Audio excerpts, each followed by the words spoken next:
Hey, welcome back to the garden, sort of. Before I go outside, I just wanted to show you that I've got my first tomatoes. Don't mind the peppers, those are dry from last year. And please take a close look. These, we're basically harvesting them as soon as they get a little bit of color, because as you'll see out there, birds like to eat them. I've still got some end rot, working on that. And egg production from the chickens is still down. I got 2 eggs yesterday, but I also saw a mouse in there, so we might still have snakes getting in.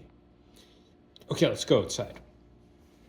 Okay, let's start with the tomatoes. First off, if you look at the ground, you can see these have been getting pruned quite a bit, and they are looking better than before.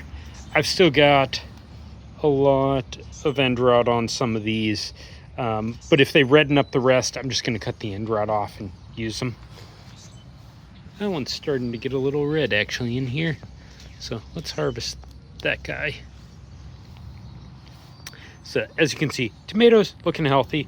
Yeah, I still got some weeds. I pulled a bunch yesterday, but that's kind of a non-ending problem. And I mentioned bugs. If you take a look at that one that got all the way red on the vine, that's basically been eaten by birds, and they've come back and pecked it several times. Actually, that one down there is getting a little bullish. I'll pick that later. Now, my peppers here, these are Thai chilies, and for the most part, I don't think I have any that have turned red. Some of them have gotten pecked by birds, and these are actually dry on the vine. I should just pop them off.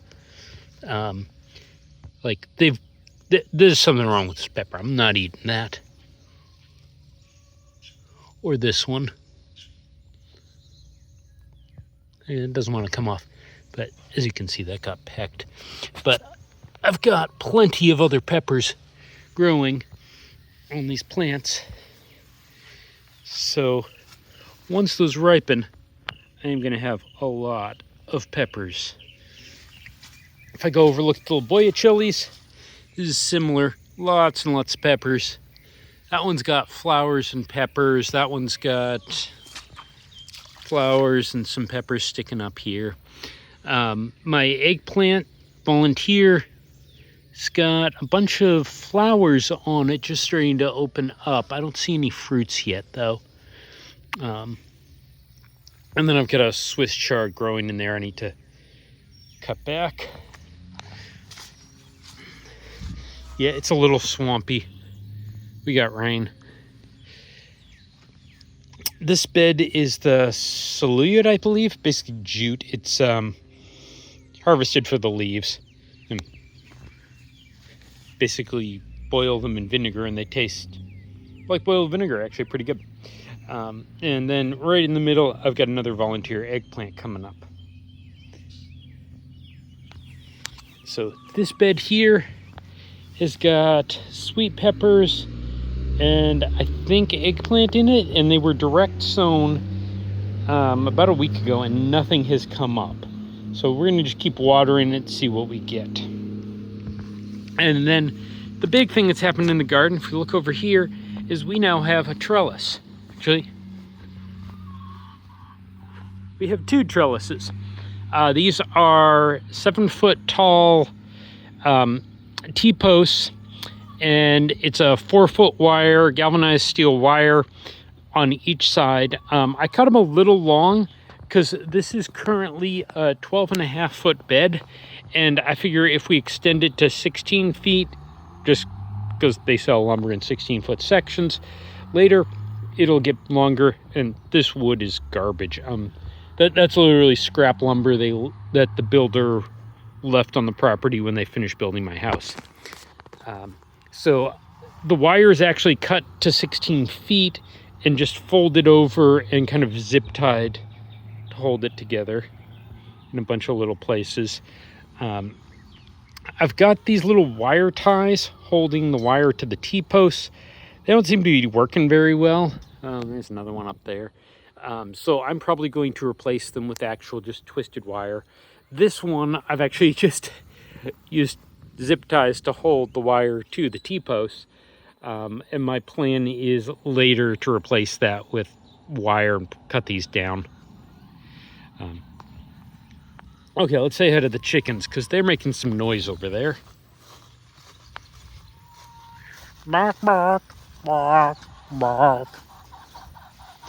I'd be careful they don't peck the tomato I just picked. It's sitting in my pocket. Hey, girls. Like millennials, they like hanging out inside all day. Come on, outside. They will come out here and follow me. There we go. So they're healing up now that I don't have a rooster, but you can see some of them are still a little rough. She's got a red back. Look at that barred rock coming out. I think she's actually just sunburned, not being pecked on. She's still regrown feathers. Excuse me, girls. Excuse me. I'm gonna have to give these more water, more feed. Water is just growing algae over there. Now, earlier this week, come over to the side of the coop.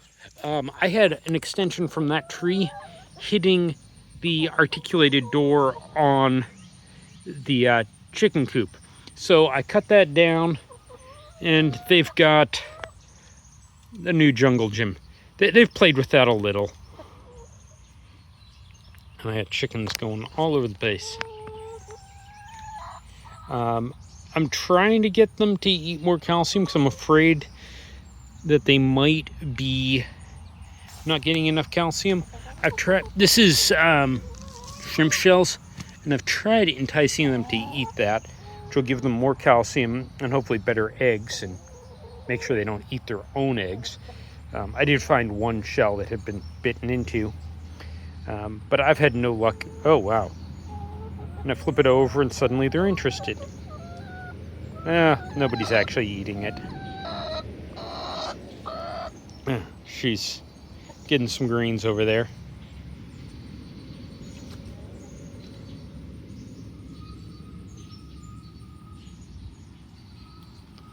Where she was.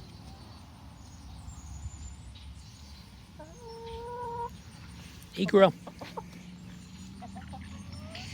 Okay. I'm gonna go check on if we got more eggs. Actually, a little worried I'm gonna find like a pile of eggs somewhere in this tree later once the leaves fall off the sticks. I don't see any eggs there now.